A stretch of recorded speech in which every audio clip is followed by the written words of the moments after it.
Homilias do Padre Giovanni. Missa com orações por cura e libertação.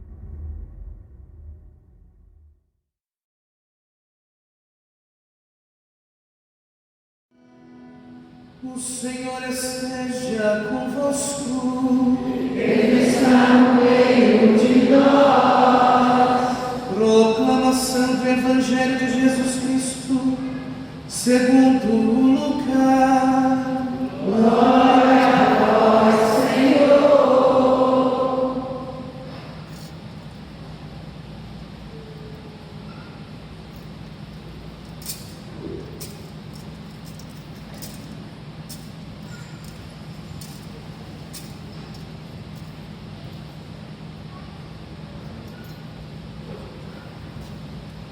Naquele tempo, disse Jesus aos discípulos: antes que estas coisas aconteçam, sereis presos e perseguidos, sereis entregues às sinagogas e postos na prisão, sereis levados diante de reis e governadores, por causa do meu nome. Esta será a ocasião em que testemunhareis a vossa fé. Fazei um firme propósito de não planejar com antecedência a própria defesa, porque eu vos darei palavras tão acertadas que nenhum dos inimigos nos poderá resistir ou rebater. Sereis entregues até mesmo pelos próprios pais, irmãos, parentes e amigos, e eles matarão alguns de vós. Todos os odiarão por causa do meu nome, mas vós não perdereis um só fio de cabelo da vossa cabeça, pois é permanecendo firmes que ireis ganhar a vida. Palavra da salvação.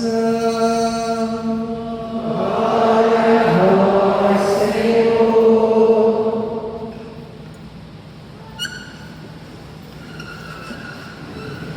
Esta semana inteira,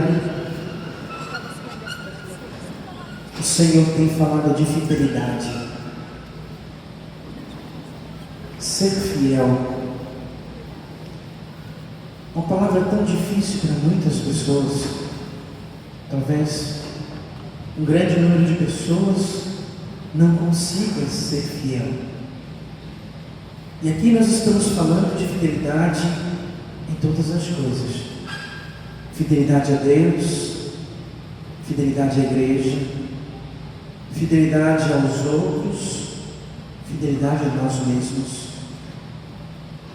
O quanto é importante, amados irmãos e irmãs, que todos nós entendamos quanto é necessário ser fiel.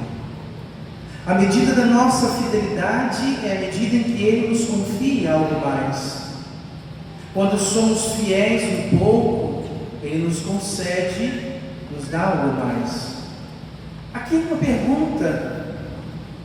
No mundo onde a fidelidade muitas vezes não é vista como necessária em diversas das dimensões, e tanto é verdade que inúmeras vezes as pessoas ultrapassam os limites, ferindo os outros, não se importando com os outros, que muito menos com Deus.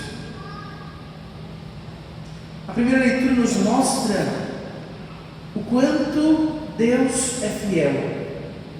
Porque mesmo que Israel tenha sido conquistado, e mesmo que tenha sido saqueado o templo santo, e tenha sido levado as vasilhas de ouro e prata,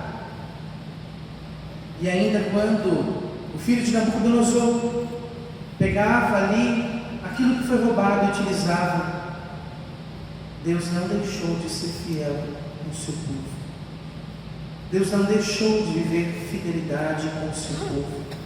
Deus não deixou de professar esta fidelidade. E ali se manifesta aquele homem com dedos que escrevem, para que ele entenda que o fato dele ter tomado o que era de Deus, do povo de Israel, o fato dele ter se perdido, o fato dele não ter vivido, não ter compreendido aquele povo e o Deus que adorava, pesa sobre ele. Não ficou despercebido a conquista e a forma profana da conquista, a forma desrespeitosa da conquista. Há muitas coisas que nós precisamos pensar. Nós não precisamos de forma nenhuma nos preocupar com a nossa defesa, e nem precisamos preparar a nossa defesa nos tempos de perseguição. O Senhor nos iluminará e nos mostrará a melhor forma, o melhor caminho para conduzir as coisas. É importante e fundamental, queridos irmãos, queridas irmãs, que nós aprendamos a confiar no Senhor, a entregar tudo aquilo que somos e que temos, e deixar Deus cuidar. Quando talvez Israel achava que tudo estava perdido, depois de ver toda a profanação deste povo, desta terra, deste tempo, achando que Deus não se manifestaria, que Ele não falaria, que não mostraria, vemos claramente Deus falando, se manifestando e mostrando que o povo de Israel se levantará de novo, que o povo de Deus se levantará de novo, e que não ficará sobre aquele jugo. É Deus que vem ao socorro de Israel, é Deus que vem na direção de Israel para protegê-lo, para dar a este povo a dignidade. Quantos morreram na conquista porque não quiseram se corromper? Quantos ficaram escondidos? Infelizmente, vários se corromperam, deixaram de ser fiel às suas promessas, deixaram de ser fiel a Deus e começaram a deixar outras e outras formas de viver mudarem a sua vida.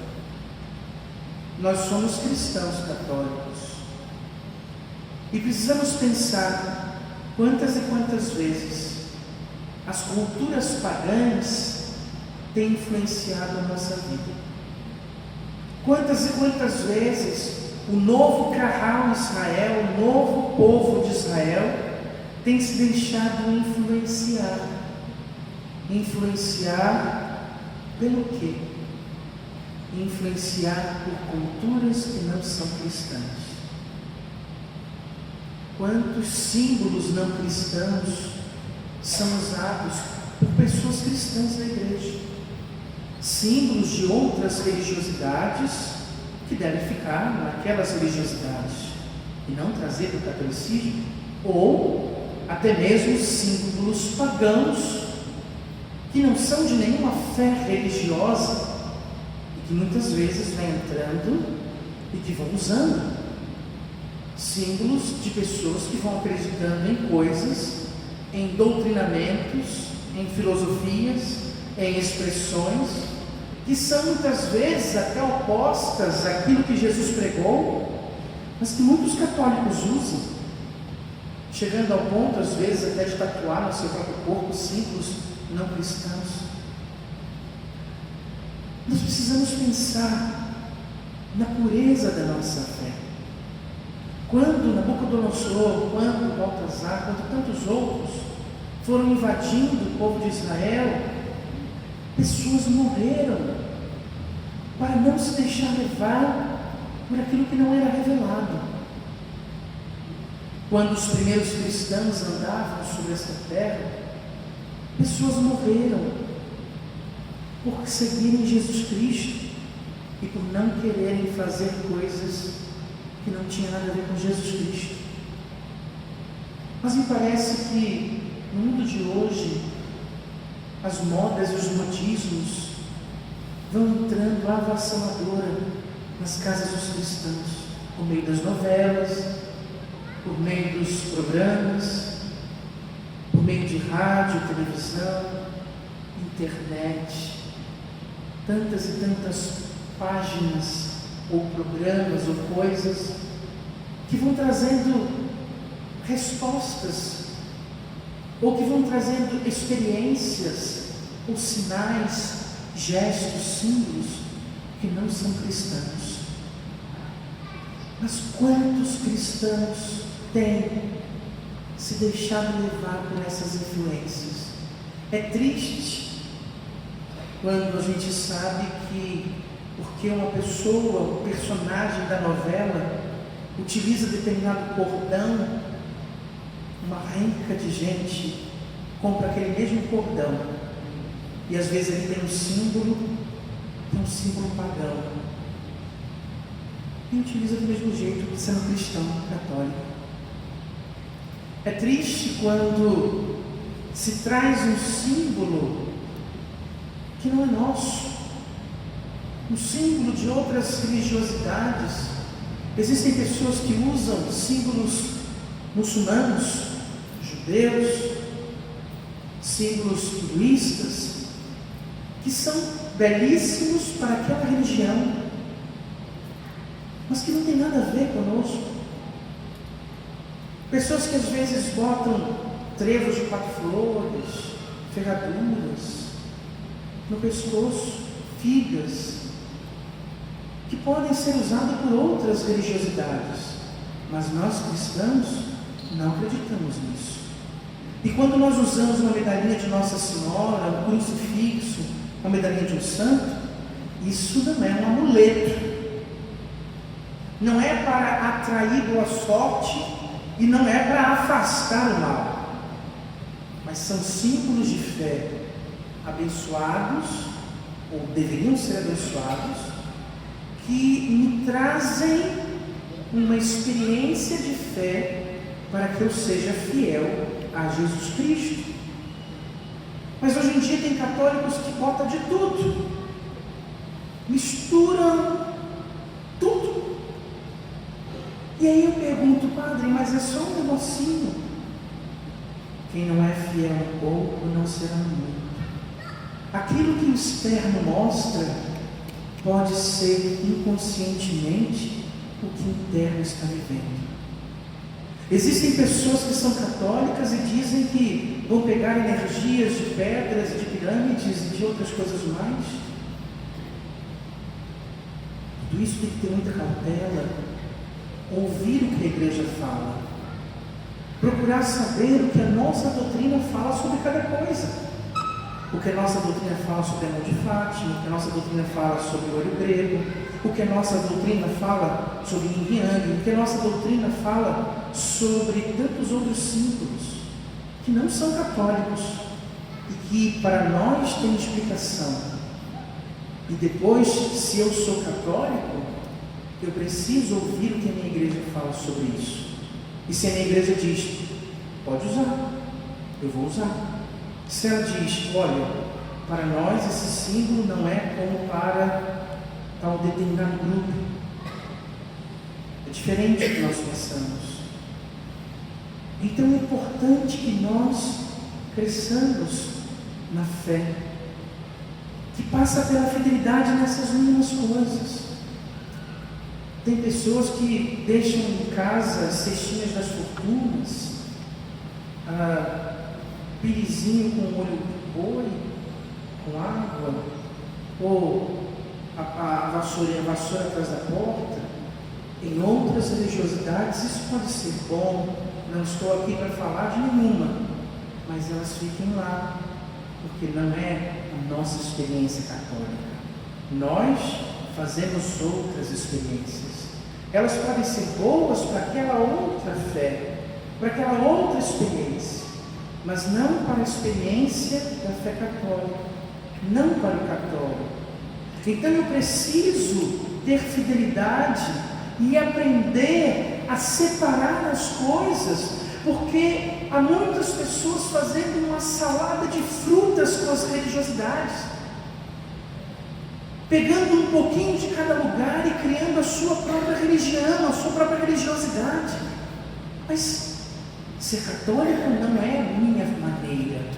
Ser católico significa pertencer a uma igreja universal, que tem uma doutrina, que tem uma forma de pensar baseada no Evangelho, baseada na Palavra de Deus, que tem um depósito da fé com uma tradição revelada de quase 2000 anos, ou até 2000 anos, que tem um magistério que guia, que ensina, que diz o caminho a tomar.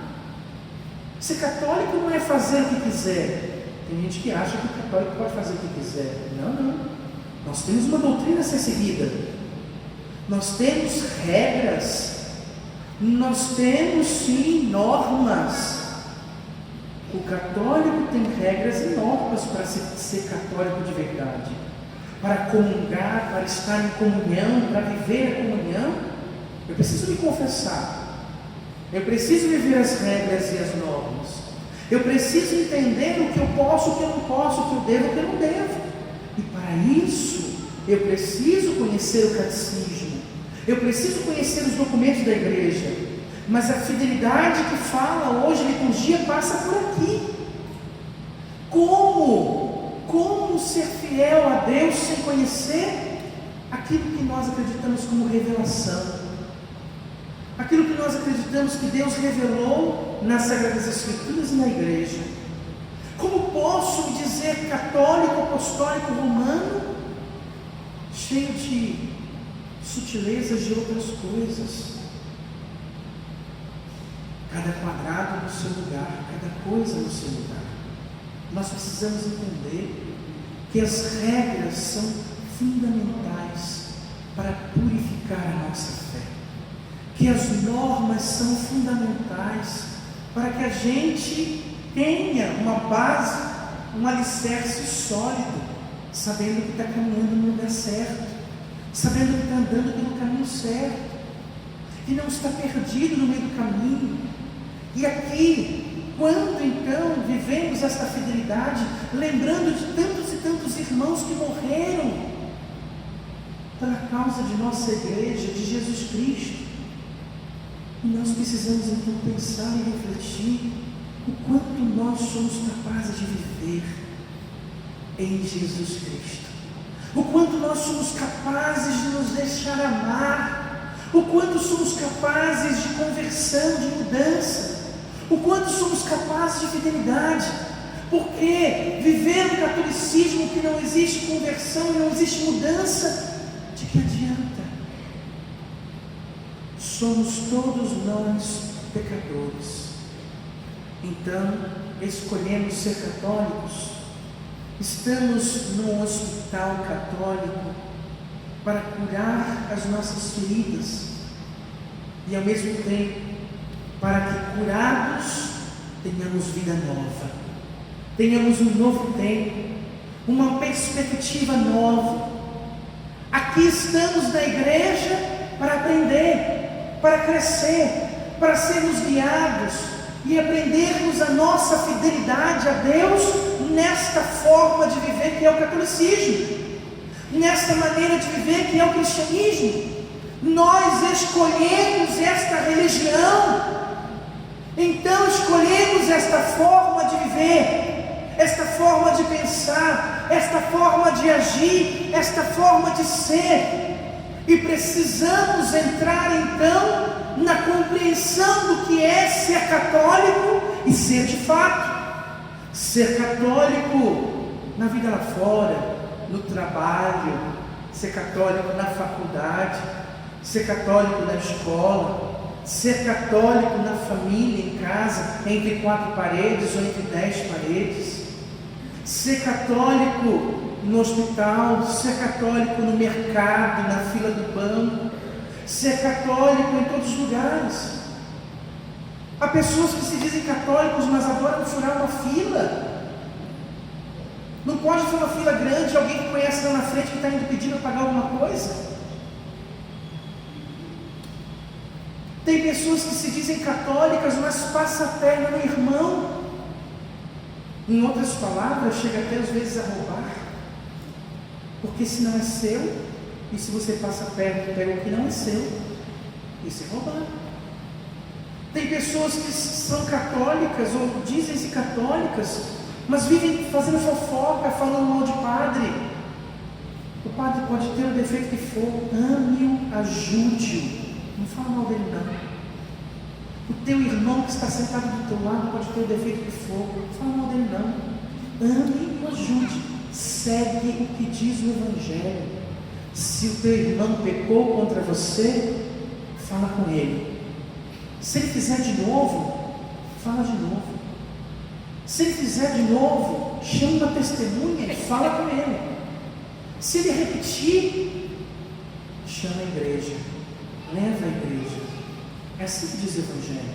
Leva a igreja, chama lá o padre e fala, olha aqui. Se foi o padre, chama um outro padre e diz, o pároco chama aqui e fala, olha aqui, isso ele está fazendo comigo. Se nem assim ele mudar, trate-o como um pecador público. Deixe de lado. Deixe que ele beba e coma dos frutos daquilo que ele mesmo está plantando. Mas o Evangelho não nos ensina a falar mal de ninguém. O Evangelho não nos ensina a guardar raiva de ninguém, rancor. E sair com rancor e raiva falando dos outros. O cristão católico precisa mudar a sua postura. O cristão católico precisa mudar essa coisa de viver de qualquer forma, de só ir à missa de cura, de só ir à missa de libertação, de só ir à missa porque quer uma graça, ou só ir à missa de 7º dia, ou de um mês, ou de um ano. Há de mudar a nossa fé para sermos fiéis. E à medida que nós somos fiéis no pouco, Ele vai nos confiando mais. Mas isso, fidelidade passa por conversão. E à medida em que nós vamos buscando ser fiel e que vamos vencendo a nós mesmos, vencendo os nossos limites, melhorando quem nós somos, é também a medida em que Deus vai à nossa frente, nos defendendo dos males, guerreando por nós, falando por nós, nos ensinando as palavras que devem ser ditas, aonde devemos silenciar e aonde devemos andar ou parar. O Espírito Santo vai nos guiando e nos mostrando a luz do Evangelho, a luz da tradição, a luz do magistério, para sermos fiéis e para vivermos cada vez mais a glória de Deus. Deus tem tantas graças para todos nós. Deus nos ama tanto, mas muitas vezes nós não experimentamos esse amor, nem vivenciamos essas graças por nossa própria culpa, por aquilo que nós mesmos somos, por aquilo que nós mesmos fazemos. Aí depois a gente diz assim, ai meu Deus, os meus antepassados pecaram e eu estou sofrendo. Isso não existe. Não é isso. Se você está pensando assim, você está equivocado. Nós sofremos o fruto de nossas próprias mãos, daquilo que a humanidade fez, que os homens todos fizeram. O sofrimento entrou no mundo não foi pelo pecado de Adão e Eva, de um homem e de uma mulher, mas pelo pecado da humanidade inteira, pela escolha que os homens todos fizeram. É preciso que nós paremos com aquela coisa da linguagem bíblica de Adão e Eva, dizer: Adão, por que você se escondeu? A mulher me deu uma maçã. A Eva, por que você deu uma maçã? A serpente me entregou. É preciso que cada um de nós assumamos a nossa parcela de erro, de culpa, de corrupção, do quanto nós precisamos nos converter, mudar, transformar aquilo que nós somos, transformar a nossa vida, a nossa maneira de pensar, de agir, de viver. Queridos irmãos e irmãs, essa consciência é fundamental. Às vezes a gente fala tanto que o Brasil está assim ou está assado, mas eu preciso mudar primeiro, porque quando eu, o Padre Giovanni, for melhor, meu Brasil será melhor. Padre, mas o Mandolino faz verão, mas ela começa a apagar o fogo e faz a sua parte. E se todas as andorinhas juntas, de fato, começarem a fazer a mesma coisa, faremos a diferença. Basta uma gotinha de água de cada um de nós, de braços dados, pensando primeiro na nossa própria vida. Nós temos a tendência de atacar quem está de frente, quem está em voga, quem está aparecendo, sair atacando todo mundo. Comecemos a transformação por nós mesmos, comecemos a mudança em nós mesmos, comecemos a ver o quanto o mundo de hoje precisa de santos cristãos, santos católicos, quanto eu preciso mudar tantas coisas em mim. Já mudei, graças a Deus, muitas coisas. Nesses 15 anos de padre, muitas coisas na minha vida já foram mudadas. Desculpa, 17 anos de padre, muitas coisas já foram mudadas, mas ainda tem outras para serem mudadas, ainda tem outras para serem transformadas. Nós não podemos parar de caminhar, nós precisamos continuar caminhando rumo ao céu. Não importa se vamos morrer amanhã, ou daqui a 1 ano, ou daqui a 10 anos, ou daqui a 20 anos, ou daqui a 50 anos, nós precisamos caminhar rumo ao céu, como se esse fosse o primeiro, o único e o último dia da minha vida, dando o melhor de mim mesmo, buscando viver o melhor de mim mesmo, uma fidelidade profunda, aquilo que me foi revelado e mostrado como um caminho de amor, como um caminho de graça, como um caminho de vida, como um caminho de transformação. Eu não posso me deixar levar pelas inúmeras corrupções que existem no mundo, a corrupção da palavra, a corrupção do olhar, os jeitinhos brasileiros. Deus me livre. É preciso que todos nós juntos repensemos em que medida eu sou cristão católico, em que ponto eu sou cristão católico, como de fato eu tenho buscado viver o que eu devo viver. Eu quero uma graça e o Senhor quer me dar, mas aquilo que eu vivo de errado se torna um muro, uma barreira, se torna um obstáculo para a graça. Quando então eu começo a entender e mudar, buscar viver o que eu sou chamado a viver, esse muro vai por terra. Faz tanto em quebrar as muralhas de Jericó, os cercos de Jericó. E eu quero dizer, quantas muralhas temos na nossa vida que precisam ser quebradas? Quantos de nós somos muralhas com a nossa forma arrogante de falar, autoritária? Tem pessoas que já se acostumaram tanto a ser autoritários que nem percebem mais que são autoritários. Tem pessoas que já se acostumaram tanto a ser arrogantes que nem percebem mais que são arrogantes. Mas tudo isso precisa mudar. Tem pessoas que estão tão acostumadas a viver nervosos, brigões, brigando por tudo, que nem percebem mais que estão assim. Está na hora de todos nós fazermos um exame de consciência e percebermos quem nós somos, nossos defeitos, nossas corrupções, para mudar e buscar a nossa fidelidade. Não nos deixemos corromper. Lutemos com toda a nossa força para que esse amor nos impulsione, para que esse amor nos dê sentido, nos encante, para que nós aprendamos de fato a viver o amor, a professar o amor, a anunciar o amor. É preciso que todos nós amemos de verdade e deixemos o amor transformar a nossa vida. Nossa fidelidade é algo essencial. À medida que formos fiéis e à medida que aprendermos a transformar a palavra em vida, tudo será diferente. Busquemos, não sou perfeito, não somos perfeitos. Há muito que eu tenho que mudar, há muito que nós temos que mudar, mas é preciso que nós nunca paremos, mas continuemos firmes, lutando e buscando o amor de Deus. Eu quero convidar você a fechar um pouco os seus olhos agora, colocar-se na presença de Deus. E claro, se você assim quiser, Deus te fez livre e você faz as escolhas livre. Deus não te obriga a ser católico, Deus não te obriga a ser cristão, Deus não te obriga a cantar, Deus não te obriga a rezar, Deus não te obriga a ler, Deus não te obriga a nada. Ele nos deixou livre para as nossas escolhas. Mas é preciso que nós aprendamos a sermos coerentes com as nossas escolhas. É só isso, coerência. A nossa fidelidade está na coerência de viver, na coerência do que eu tenho escolhido.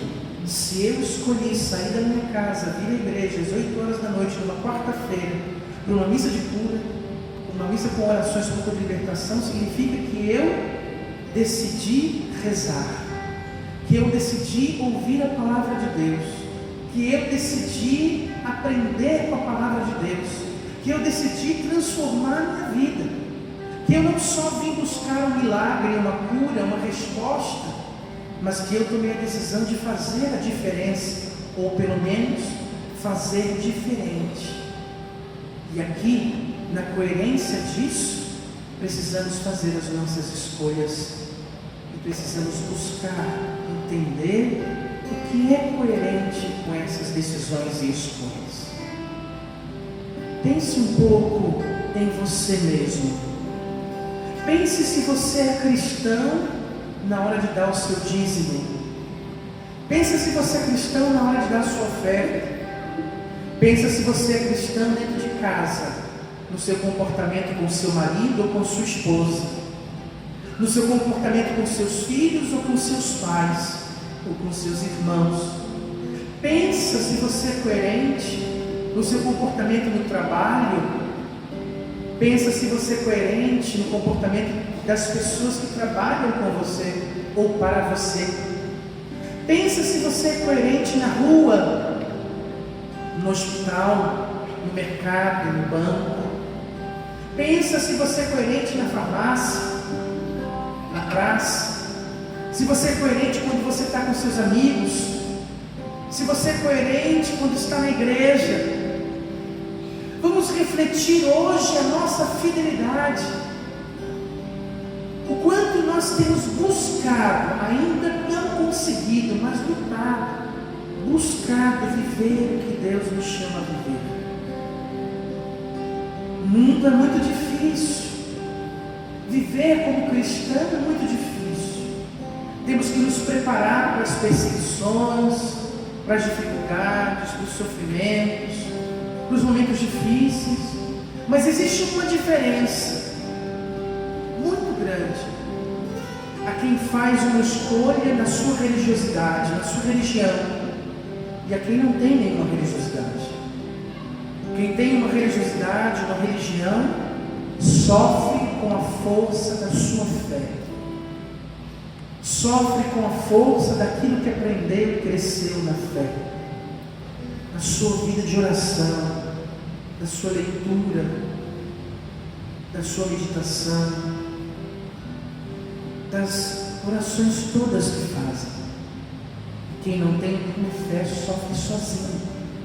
Jesus nunca disse que quem seguisse Ele pararia de sofrer.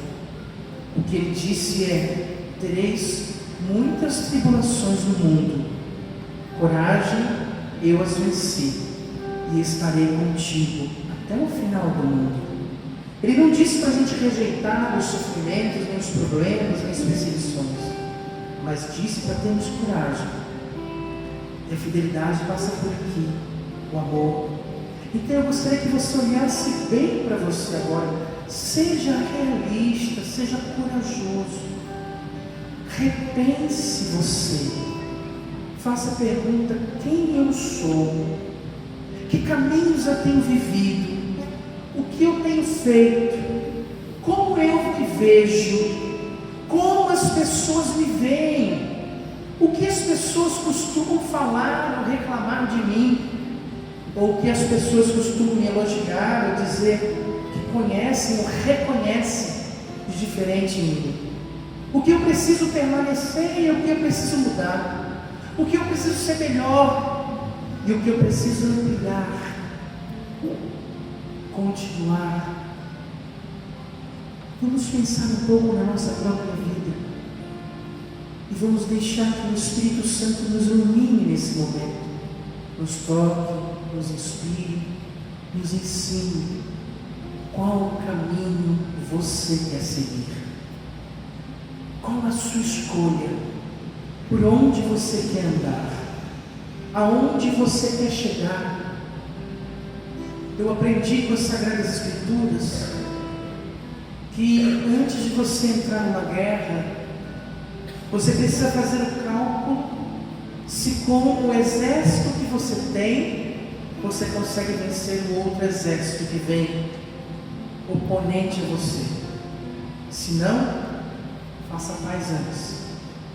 Se antes de construir uma torre, eu tenho material, matéria humana, tudo que é necessário para construir a torre, para que eu não seja envergonhado parando na metade dela, esperando um dia ter o que falta para concluir e deixando ali se destruir.